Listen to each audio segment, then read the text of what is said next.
Kung hatagan ka o kahigayunan nga mahimong leader sa mga kabatanunan, unsa ang imong buhaton aron matabangan ang mga estudyante nga magmalampuson sa eskwelahan. Again, kung hatagan ka o kahigayunan nga mahimong leader sa mga kabatanunan, unsa ang imong buhaton aron matabangan ang mga estudyante nga magmalampuson sa eskwelahan.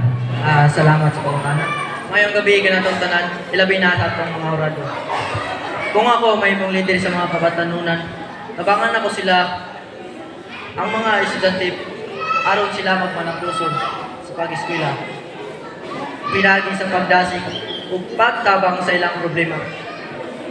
Makigusto niya ko nila aron masabtan ako ilang kahimtang o magama ko og activities sama sa group study o mentoring. Makipag-coordinate sa bako sa ilahang ginikanan ug maestra. Sa ingon, mapakita na to nila mga naay ng suporta o mas ganahan sila mo padayon sa ilang pag-eskwela. Salamat. Alright, thank you so much, Ginoo.